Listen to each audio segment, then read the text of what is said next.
بھائی تجھے کس چیز نے اس بات پر مجبور کیا کہ تو رو رہا ہے؟ تجھے کیسی پریشانی ہے؟ اے لوگوں سنو، اس نے کہا اے اللہ کے نبی جب آپ دنیا میں تشریف نہیں لائے تھے اس وقت ہماری حالات یہ تھی، کسی کے گھر میں بیٹی جنم لے ہم لوگ زندہ زمین میں گاڑ دیتے تھے۔ اللہ کے نبی میرے گھر میں بھی کئی بیٹیوں نے جنم لیا، ہم نے سب کو زندہ زمین میں گاڑ دیا۔ مجھے سفر میں جانا تھا، وہ سفر سالوں سال کا ہوا کرتا تھا، کوئی روم جاتا، کوئی فارس جاتا، کوئی بغداد جاتا، کوئی یمن جاتا، کئی سال کا سفر ہوتا تھا۔ یہ سفر میں نکل گیا، بیوی حمل سے تھی، جب کئی سال کے بعد یہ سفر سے واپس آیا، بیوی سے پوچھنے لگا اے بیوی حمل کیا ہوا؟ بیوی اللہ کے نبی جھوٹ بولتی ہے، کہتی ہے کہ حمل ضائع ہو گیا۔ اللہ کے نبی اس وقت میری بیوی نے جھوٹ بولا تھا، نارملی ہم زندگی گزارنے لگے۔ ایک چھوٹی سی بچی میرے گھر آتی تھی، بڑی خوبصورت تھی، دیکھنے میں بہت اچھی لگ رہی تھی۔ جب میں اسے دیکھتا تو بڑا پیار آتا، اسے اپنے ہاتھ میں اٹھاتا، گود میں اٹھاتا اور اٹھا کر کے بڑا دلار کرتا، بڑا پیار کرتا۔ کئی دن یہی معاملہ چلتا رہا۔ ایک روز میری بیوی یہ سمجھ گئی مجھے اس بچی سے محبت ہو گیا ہے، مجھے ان سے انسیت ہو گیا ہے، مغالطے میں آ کر کے کہہ بیٹھی اے میرے شوہر جس بچے سے تو محبت کر رہا ہے یہ کسی اور کا بچہ نہیں، یہ تیرا ہی بچہ ہے۔ اے اللہ کے نبی جب یہ آواز ہماری کانوں میں پڑتی ہے، وہ چند لمحات پہلے جس وقت ہم اس بچے پر محبت کی بارش کی قطرات کو نچھاور کر رہے تھے، اچانک میں ظالم پڑ گیا۔ بچی کا ہاتھ پکڑا، کدال ہاتھ میں لیا، چل دیا۔ میری بیوی سمجھ گئی اب یہ باپ نہ رہا، اب یہ ظالم بن چکا۔ اس سے پہلے انہوں نے بیٹیوں کو دفن کیا تھا، اس کو ختم ہونے کے بعد دے دیتے۔ میرے بزرگوں،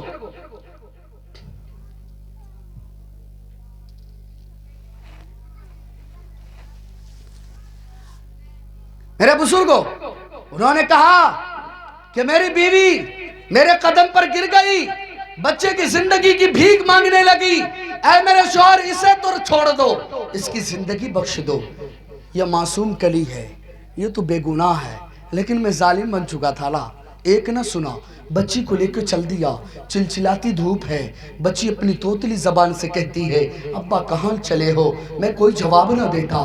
جب ایسے مقام پر پہنچا جہاں پر مجھے بچی کو دفن کرنا تھا، میں نے مٹی کھودنا شروع کیا۔ جب میں مٹی کھودتا تھا، بچی جب ہمارے پسینے ٹپکتے تھے، بچی اپنی اوڑھنی کے کونے سے ہمارے پسینے کو پوچھتی تھی اور کہتی تھی ابا آپ اتنا پریشان کیوں ہو رہے ہیں؟ یہ زمین کس لیے کھود رہے ہیں؟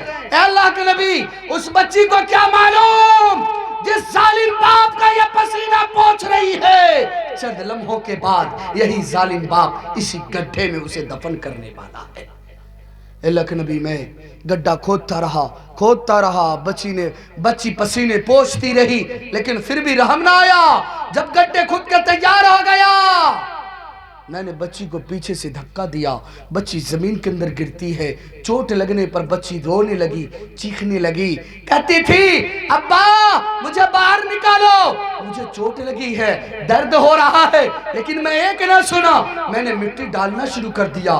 بچہ سمجھ گئی اب یہ باپ وہ باپ نہ رہا جو گود میں اٹھا کر اپنی محبت کی بارش کی قطرات کو نچھاور کرتا تھا، اب یہ ظالم بن چکا، اب یہ میرے جان کے پیچھے پڑ چکا ہے، اب یہ قاتل بن چکا ہے۔ اے اللہ کے نبی وہ بچی اپنی ننھی ہاتھ جوڑ کر اپنی توتلی زبان سے مجھ سے کہتی ہے اے ابا میں جینا چاہتی ہوں، مجھے نہ مارو، میں نے آپ کا کیا بگاڑا ہے؟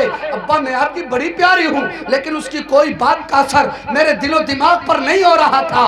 پھر بچی کہنے لگی اے ابا اگر میری وجہ سے آپ کو اگر ذلت اٹھانی پڑے، اے ابا میں آپ کے گھر چھوڑ کر کسی کے گھر میں جھاڑو پوچھا کر کے اپنی زندگی بسر کر لوں گی، لیکن ابا میں جینا چاہتی ہوں، مجھے چھوڑ دو۔ اللہ کے نبی اس بچی کی باتوں پر ان کی باتوں نے میرے دل پر کوئی اثر نہ چھوڑا، میں مٹی ڈالتا رہا۔ ایک وقت آیا کہ مٹی نے اس بچی کی آواز کو ہمیشہ کے لیے دفن کر دیا۔ اللہ کے نبی میں نے اپنے ہاتھ سے اپنی بچی کو زمین میں زندہ گاڑ دیا۔ جب یہ باتیں ہوئی اللہ کے نبی دھاڑے مار مار کے رو رہے ہیں، کہا اے لوگو یقیناً لوگوں نے بیٹیوں پر بڑا ظلم کیا، بڑا ظلم کیا۔ سنو سنو، بیٹیوں کو اسلام عزت دینے چلا ہے، بیٹیوں کو اسلام عزت دینے چلا ہے۔ کسی کے گھر میں 3 بیٹی جنم لے لے اور اس کا باپ اپنی بیٹی سے محبت کرے، کھلائے پلائے پڑھائے لکھائے، جوان ہو جائے، کسی اچھے رشتہ کر کے اسے ان کا دیندار گھر میں رشتہ کر دے، اے لوگوں کل قیامت کے دن وہ جنت میں میرے ساتھ ایسے ہوگا، یعنی اس باپ پر جنت واجب ہو گئی۔ ایک صحابی کھڑے ہوئے، فرمایا اللہ کے نبی میرے پاس 3 نہیں ہے، میرے پاس صرف 2 ہیں۔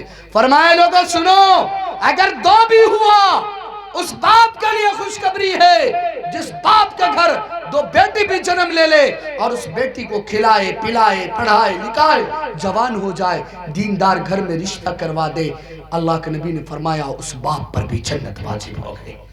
اس کے بعد کوئی صحابی کھڑے نہیں ہوئے۔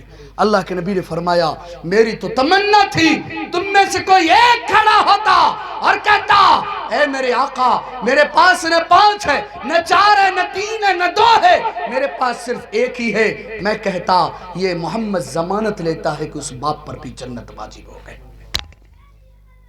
بتاؤ بیٹی گھر میں آ جائے، باپ کو جنت کی سرٹیفکیٹ مل رہا ہے، مل رہا ہے نہیں مل رہا ہے؟ او بھائی مل رہا ہے، پھر بھی نہیں بول رہے ہیں۔ تو بتوا بیٹی کے بیٹا جب پیدا ہوئے ہے تو پورے محلہ میں مٹھائیاں بٹا، اور جب بیٹی پیدا لے لے کہا بھیلو، ارے کہا بتائیں پھر وہ بیٹیے بہ گیا، کہا بتائیں پھر وہ بیٹیے ہو گیا۔ یہ ظالم قوم بیٹی بھی پیدا ہونے پر اس کی ماں پر ٹارچر کرتا ہے۔ کئی جگہ تو ہم نے دیکھا بیٹی جنم لینے پر اس عورت کو طلاق یہ ظالم انسان دے دیتا ہے۔ جاؤ ڈاکٹر سے جا کر کے پوچھو، سائنسدانوں سے جا کر کے پوچھو بیٹی کیوں ہوتی ہے۔ بیٹی اگر ہوتی ہے تو باپ کی وجہ سے۔ کس کی وجہ سے؟ باپ کی وجہ سے۔ جب آپ کا اسپم آپ کی زوجہ محترمہ کے اندر داخل ہو تو اس سے کیڑے جنم لیتے ہیں، اور جب دونوں کے کیڑے آپس میں ملتا ہے، اگر مرد کا کیڑا جیت جائے تو لڑکا جنم لے، اور اگر مرد کا کیڑا ہار جائے تو بیٹی جنم لیتا ہے۔ جاؤ ڈاکٹر سے پوچھو، اگر آپ کے گھر بیٹی بھی جنم لے رہی ہے آپ کی وجہ سے، آپ کے کیڑے میں یہ طاقت نہیں تھی، اس بچی پر کیا اس نے کیا ظلم کیا تھا؟ دوسری بات کہ بیٹا بیٹی دینا اللہ کے ہاتھ میں ہے نہ کہ کسی عورت کے ہاتھ میں۔ اے بیٹی والا خوش ہو جاؤ، میرا نبی بھی بیٹی والا، میرا نبی بھی بیٹی والا۔ اللہ نے 3 بیٹے دیے، عبداللہ، قاسم، ابراہیم، لیکن اللہ نے بچپن میں ہی اسے اٹھا لیا۔ اللہ کی نسب، اللہ کے نبی کی نسب چلی ہے تو بیٹیوں سے چلی ہے۔ میرے نبی بیٹی سے پیار کیا، اتنا پیار کیا کہ جب کسی سفر میں نکلتے، کسی غزوات میں نکلتے، پہلے بیٹی فاطمہ کے گھر جاتے، پیشانی پر بوسہ دیتے، بیٹی کو مسکراتے